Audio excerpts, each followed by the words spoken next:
नमस्कार, मिथिला मंच न्यूज में आपका स्वागत है। मैं हूं मनोज।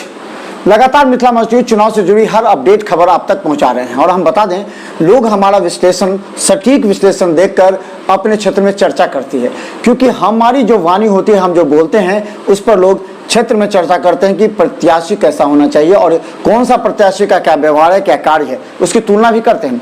तो आज अभी का जो खबर है वो हम सबसे बड़ी खबर बता दें। आज कई प्रत्याशियों ने नामांकन तो कर लिए हैं, लेकिन दरभंगा का जो क्षेत्र है, जो परिसीमन है, वो करीब 5 या 6 नेताओं के कंधों पर जिम्मेवारी दी गई है कि अपने अपने विधानसभा क्षेत्र में अपने अपने उम्मीदवारों को जिताना है। जिसके कंधों पर जिम्मेवारी दी गई है उसमें आप जान लें कि संजय झा, जो जल संसाधन मंत्री हैं, संजय झा के कंधों पर जिम्मेवारी है कि वो जदयू के जो 4 प्रत्याशी हैं दरभंगा से, अजय चौधरी, डॉक्टर फराज फातमी, शशि भूषण हजारी और जो जदयू के जो मेन यहाँ से आ रहे हैं, उन लोगों को जिताने की जो जिम्मेवारी है 4 जगह की, वो संजय झा के कंधों पर दी गई है। और संजय झा आज सभी जगह पर वहाँ पहुँचकर जो उनके प्रत्याशी हैं उनको समर्थन दे रहे हैं, वहाँ पहुँच रहे हैं और जनता के बीच भी जा रहे हैं। दूसरा, कीर्ति झा आजाद। बता दें, कीर्ति झा आजाद इस बार स्टार प्रचारक बिहार के बन गए हैं और उनका दरभंगा क्षेत्र रहा है, कार्य क्षेत्र रहा है, इसलिए इस बार उनकी रणनीति सफल हुई और बेनीपुर से मिथिलेश ठाकुर, जो उनके पीए रह चुके थे, मिथिलेश ठाकुर को उन्होंने कांग्रेस का टिकट दिलवाने में सफलता हासिल की है। अब इससे ये फायदा होगा कि कीर्ति झा आजाद लगातार दरभंगा में आएंगे, दरभंगा में कार्य करेंगे और उनके कार्य क्षेत्र को दरभंगा में देखा जाएगा।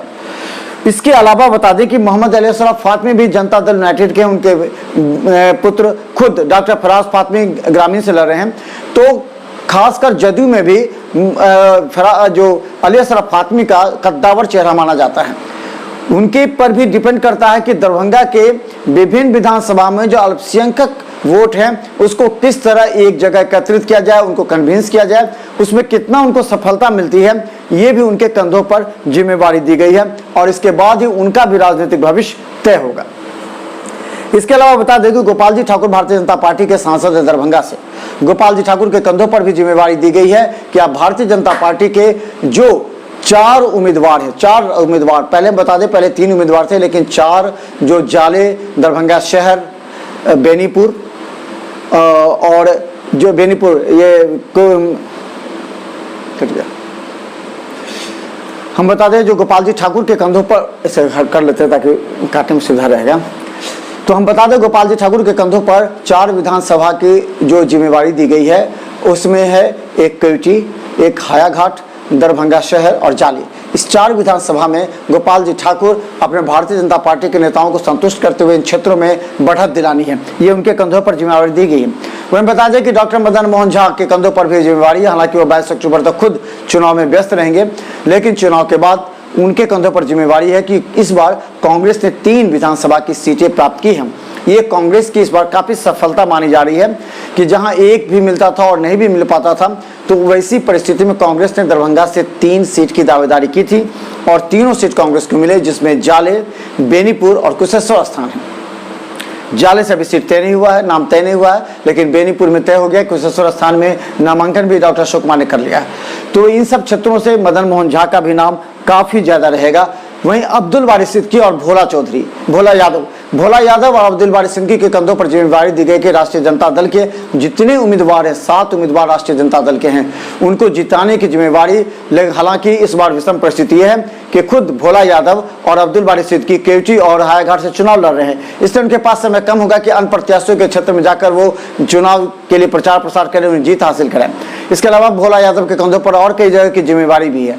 तो राष्ट्रीय जनता दल के जो 7 प्रत्याशी हैं उनको जिताना एक कठिन सवाल उठता है कि आखिर कौन इसके स्टार प्रचारक होंगे।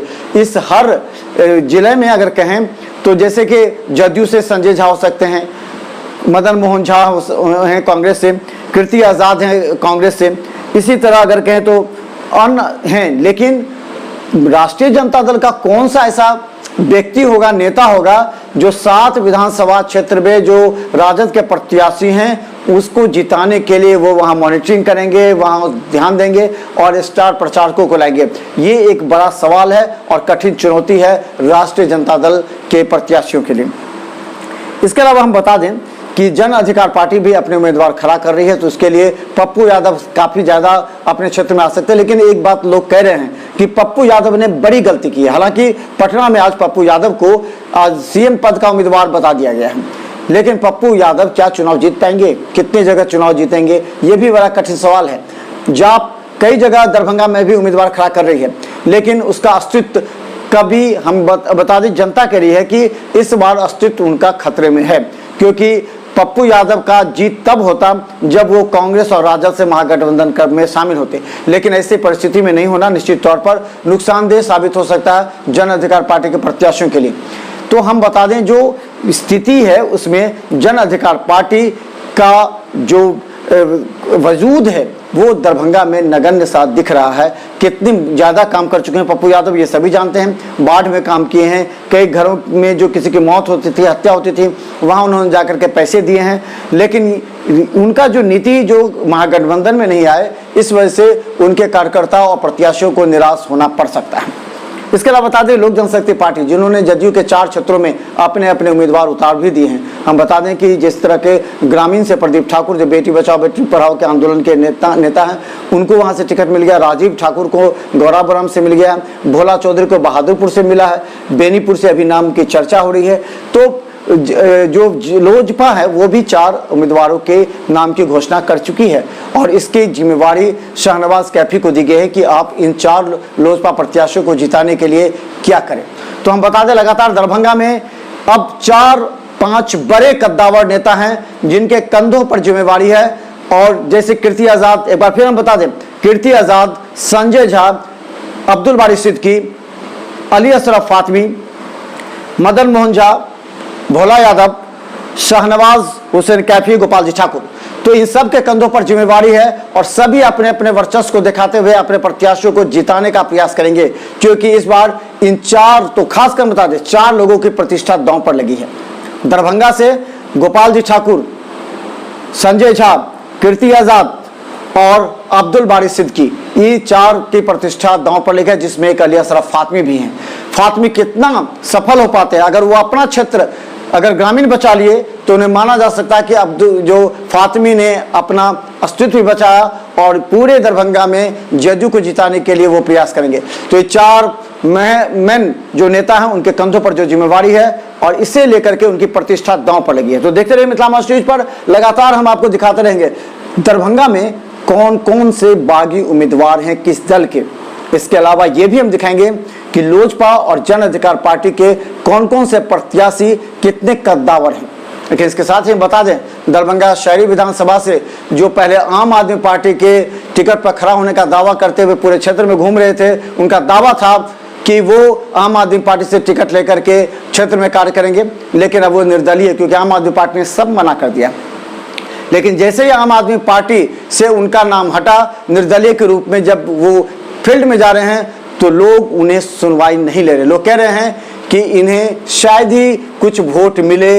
वो आम आदमी पार्टी के शंकर झा हैं जिन्हें वो लगातार मीडिया से भाग भी रहे हैं। पहले वो मीडिया में आ रहे थे लेकिन अब मीडिया से भाग रहे, क्योंकि उन्हें मालूम हो चुका है कि अब वो कुछ नहीं कर सकते और जनता बेवकूफ़ नहीं है कि वो इस मुद्दे पर उन्हें वोट देंगे। हालांकि आम आदमी पार्टी से भी उन्होंने किनारा कर लिया और निर्दलीय चुनाव में है।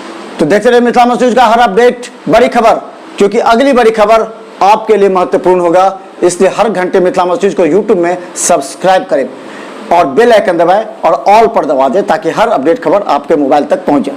धन्यवाद।